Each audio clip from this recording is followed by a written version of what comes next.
मैं मीरा डोगरा और समाचार एक्सप्रेस से आज मैं आई टिहरी जिले के एक गौशाला में आई हूँ, बद्री गौशाला में आई हूँ। तो मेरे साथ में है यहाँ पे आजकल जैसे कि आपने देखा होगा जो सनातनी लोग हैं, हमारे हिंदू धर्म में जो सनातनी लोग हैं, गौ माता को जो है राष्ट्र माता का दर्जा देने all India motor transport managing committee के जो मेंबर हैं मेरे साथ में है आज श्री अनुसुईया प्रसाद उनियाल जी।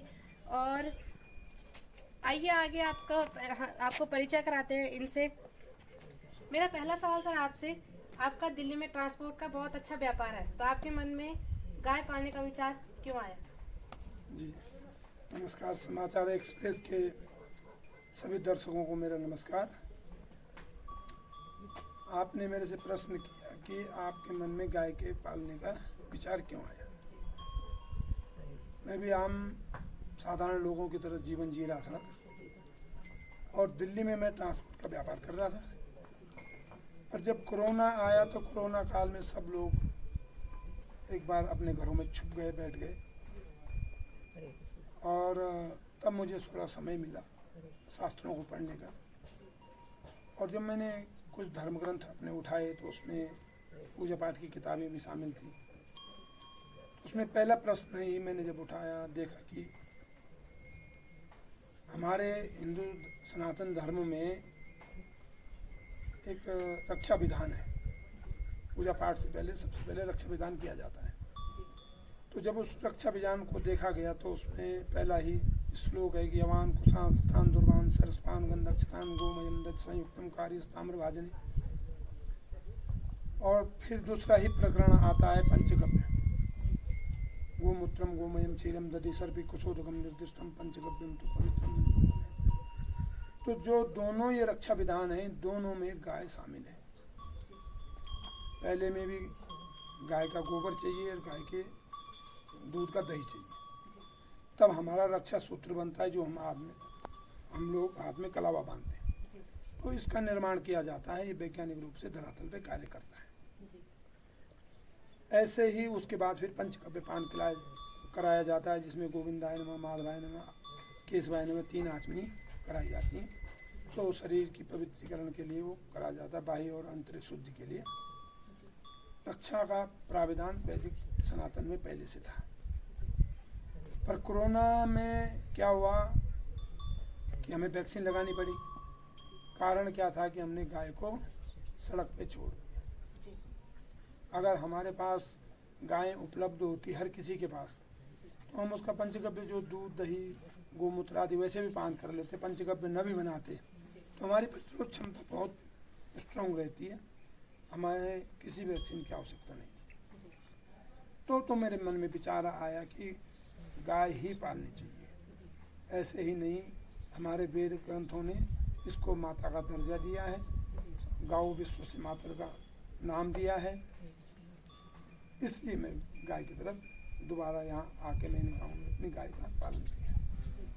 सर मेरा अगला सवाल आपसे है, जैसे कि आप लोगों ने देखा होगा कई लोग जो है जब तक गाय दूध देती है तब तक उसको पालते हैं, लेकिन जब वो दूध देना बंद करती है लोग सड़कों पे छोड़ देते हैं। सर इसमें आप क्या कहना चाहते हैं? इसके एक नहीं कई कारण हैं।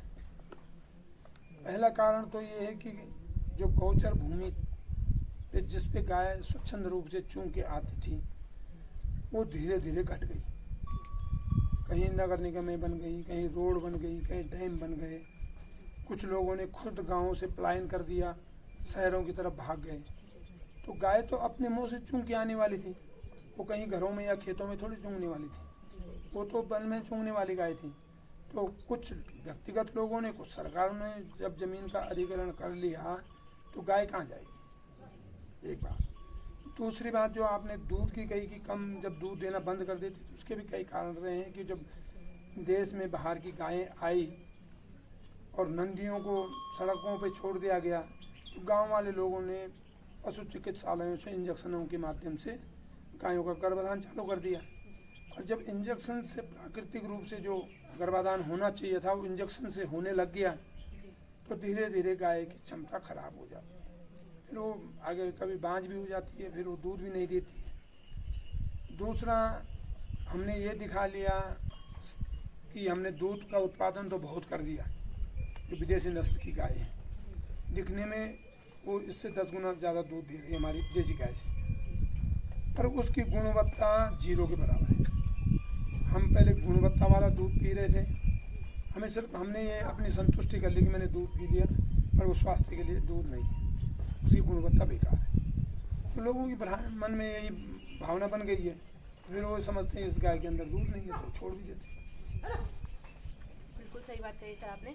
और सर मेरा अगला सवाल है कि जो लावारिस गौवंश जो है सड़कों पे इधर उधर घूमता रहता है और कईयों के तो कानों में टैग भी लगे होते हैं, तो जो उन लावारिस गौवंश के जो मालिक होते हैं वो पशु के मर जाने पर जो है इंश्योरेंस के लिए सबसे आगे आ जाते हैं, तो इस स्थिति में इसके लिए क्या नियम होना चाहिए?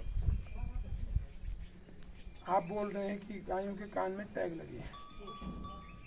टैग किस लिए लगा है? टैग उनके चिन्हीकरण के लिए लगा है। अगर इंश्योरेंस के समय चिन्हीकरण हो रहा है और सड़क पे छोड़ने के समय चिन्हीकरण नहीं हो रहा है, यही बोलना चाह रहे हैं आप?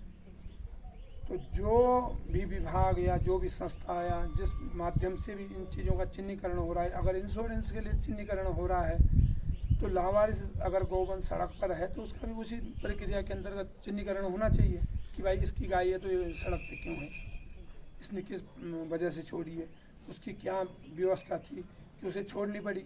अगर माना किसी के घर में कोई बहुत बड़ी परेशानी आ भी गई, संकट आ भी गया और वो खुद नहीं सक्षम है, उसको नहीं पाल पा रहा है या उसकी खुद की तबीयत खराब हो जाए, वो बीमार हो जाए, तो वो तो गाय को तो कोई ना कोई पालेगा। उसके लिए वो गौशालाओं को चुने, शासन प्रशासन को बताए, जिन माध्यमों से वो इंश्योरेंस इत्यादि की प्रक्रिया को पूरा कर रहा है उन्हीं माध्यमों से वो जो कान में लगा हुआ टैग है उसको चिन्हीकरण किया जाए और उस गाय को सही जगह पे पहुंचाया जाए। सर अगला सवाल मेरा है, जो सनातनी धर्म के जो लोग हैं उन लोगों को आप जो है गौ माता के प्रति जो है क्या संदेश देना चाहते हैं?